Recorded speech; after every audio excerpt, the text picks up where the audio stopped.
Hey everyone, welcome back to episode 2 of Thoughts in the Car. My name is Brett Basham. I'll be your driver on this journey.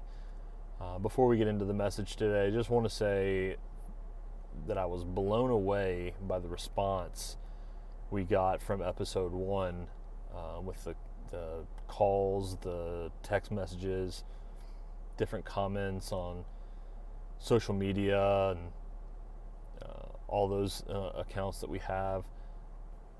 But I'm just really encouraged, really humbled by the messages that I receive from different people that didn't know really my story.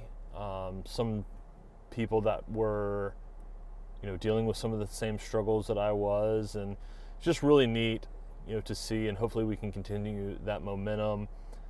Continue the message that you don't have to struggle alone. There is help out there, and there are people that that want to listen and want to be able to help you in any way that they can. And so that was really cool to see. Also, wanted to throw in to continue to like, continue to comment, continue to subscribe. You can do that down below, but that's the only way we're gonna continue to grow this thing is to do those things and continue to get the word out there about the different issues that people are dealing with, the different struggles, and how we can kind of end the stigma behind this mental health thing that maybe not as many people are talking about as they should be. And so just wanted to throw that little bit in there. But the message today is going to be again regarding anxiety, but also I know a lot of people out there understand that anxiety is like a real thing. It's a real issue, and they want to help. They want to be able to have the right thing to say or have the right response to anything that you're going through, and so they're trying their best, but at the same time the response is sometimes can be more frustrating than the actual going through anxiety. And so I want to talk about things maybe not to say to someone that's going through anxiety. And so I've come up with 9 things that I've heard throughout my struggle and just observing different conversations and things like that. And so I hope this can help you if you're going through some anxiety, but also if you know someone, or maybe you work with someone or are friends with someone who has anxiety or something like that. So maybe you can avoid these 9 common responses that people have to those with anxiety. So with that said, let's go ahead, hit the music, and let's get this thing going.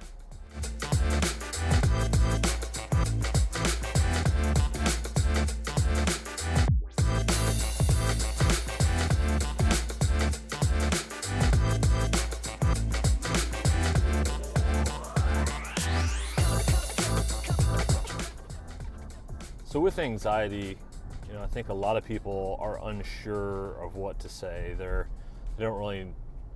They want to ease your pain or ease your struggle, and they're well-intentioned with what they say or their response, but sometimes those responses can frustrate a person with anxiety more so than actually just dealing with the anxiety itself. And I experienced this a lot, when my sister died, and going through like the grief process, because I was one of those people that if someone was going through the loss of a loved one or loss of a friend or something like that, you wanted so badly to be able to comfort them, provide them some sort of distraction or relief from the pain they were experiencing.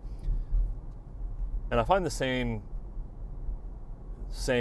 a similar situation with anxiety, because people want to help. They want to ease the pain, the struggle. They want to provide you some sort of relief, but they're just not sure what to say, or they think what they do have to say is helpful, and it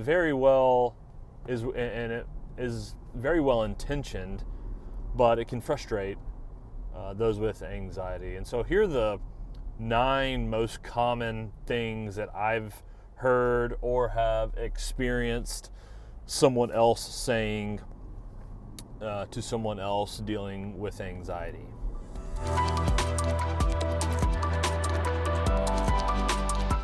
Yeah, so calm down is probably not the best thing to say. In my experience, telling someone to calm down has never, ever made someone calm down, or it just never happened. So as someone with anxiety, if I could calm down, don't you think that I would? I'm sitting here with my thoughts running crazy, my mind spinning rationally or irrationally, proportionately or disproportionately. Like, if I could calm down, I'm very certain that I would.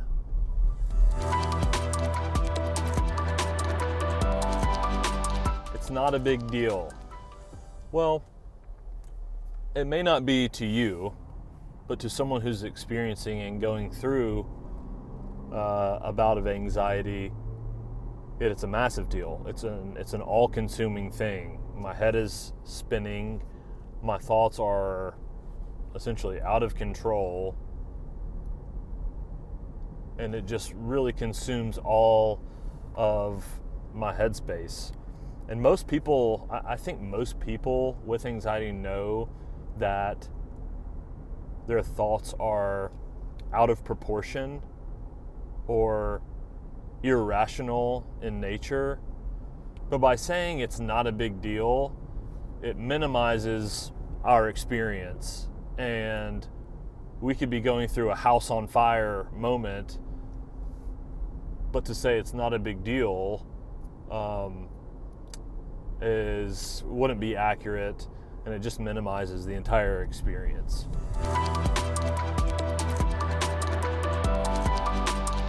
Why are you so anxious? That is an impossible question to answer, because if I knew that, then I wouldn't be in this situation.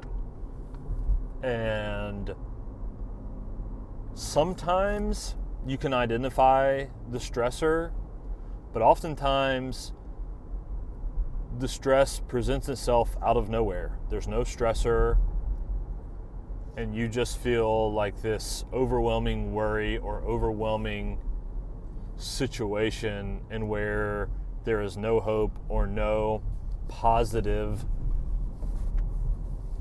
outcome to the situation, when it really could, to someone viewing from the outside, it could seem like the most minimal or low stress possible. But for a person with anxiety, it's like, again, I use the term house on fire moment, because not literally that your house is on fire, but sometimes that's what it feels like. Everything's like a panic with a ton of worry and a ton of stress and anxiety that goes with it. And know how you feel. Well, yes and no. So yes, if you have anxiety, then there is some truth to that. However, anxiety is a very individualized experience, with everyone feeling different things, different symptoms, or they have different reactions to the trigger or the anxiety bout that comes about. If you don't have an anxiety disorder or experience, prolonged anxiety, then you do not know how I feel or how others feel. Look, I've played baseball games in front of thousands of people. I've had to give presentations at work. I've had to speak in public. I've had to take important tests and things of that nature, it is not the same thing as having anxiety on a regular basis. Like, I get the butterflies, I get the nerves, like, I understand that, and I've had those, but the anxiety and living with anxiety is not the same at all. And if you have anxiety and you have experienced some of these symptoms for a prolonged period of time, don't try to compare our situations. Like, don't create a competition out of it. Like, oh, well, I know how you feel. I felt the same thing in this situation, and this is how it made me feel. Well, now I feel like I'm in a competition with you to out anxiety or something like that, which is not going to make anybody feel better. So let's just not go that route of the comparison of whose anxiety is worse. It's not good, beneficial, productive for anyone. Stop worrying is like it's like a cousin to calm down, but equally as unhelpful. When I'm experiencing when I have a bad bout with anxiety and my thoughts are racing and I can't seem to get them under control or experience any type of relief from the worry, the thing that I want to do most is to not worry, relax, and calm down. Like, those are the things that I want to do the most. And I would do anything I could to make that happen. However, because of this situation that I'm in, I am unable to do that. I'm unable to calm down. I'm unable to stop worrying when that's the thing that I'd most like to do in the entire world, is to find some type of relief.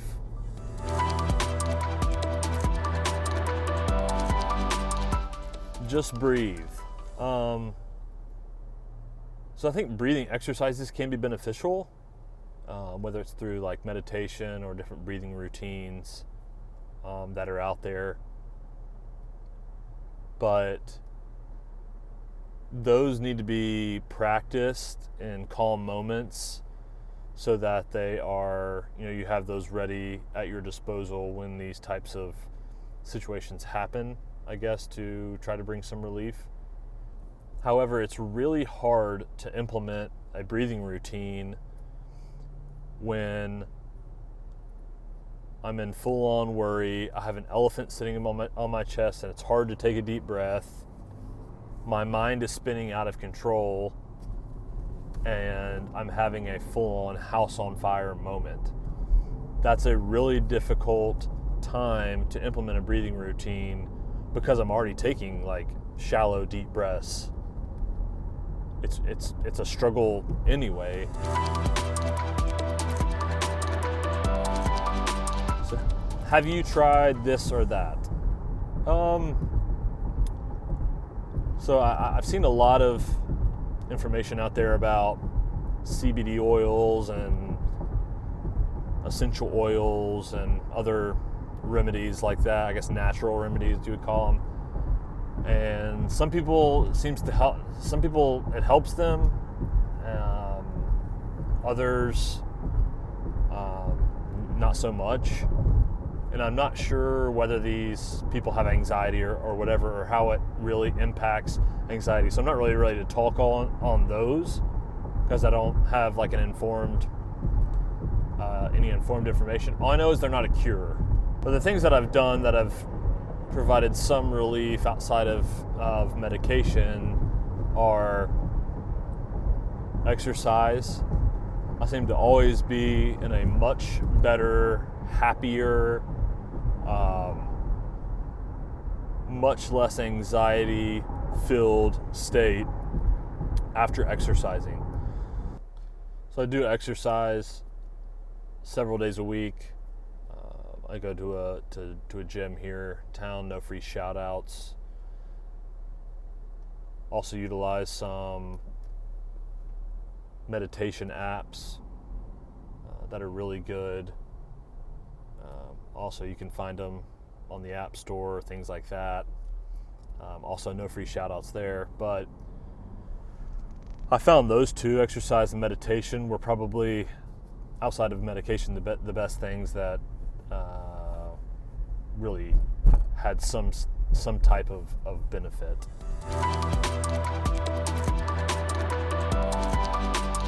It's all in your head. Yeah, no shit. I mean, I'm sorry for the language, but it was just the most ridiculous response I've ever heard, because of course it's in my head. That's the entire problem. That's the basis of like what the problem is. It is in my head. I get it. But that doesn't make the experience any less real, or the fears and the doubts any less real.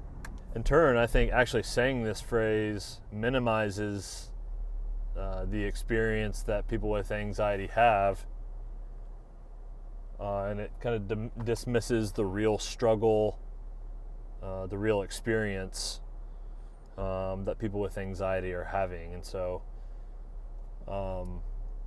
it is all in your head is probably the most Captain Obvious statement there is, and just is not helpful at all.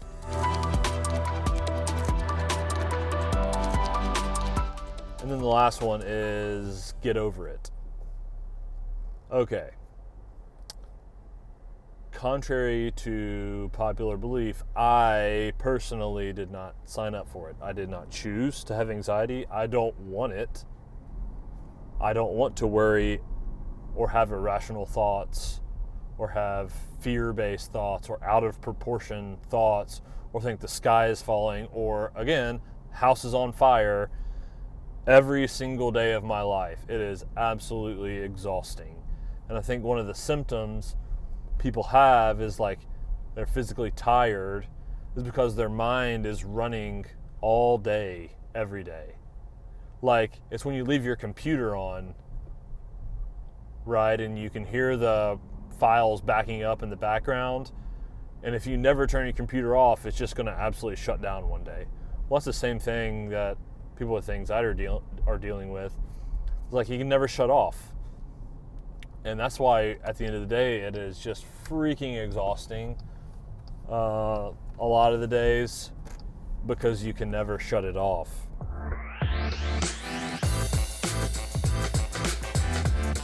So on that note, I hope you got something out of it today, whether you have anxiety or not. Hopefully you can, if you have anxiety, hopefully you identified with these and can, bring it up the next time, gently, of course, the next time someone, says one of these things. And then down the line, hopefully we'll talk about, some better alternatives. I just did not have enough time on my commute today to talk about the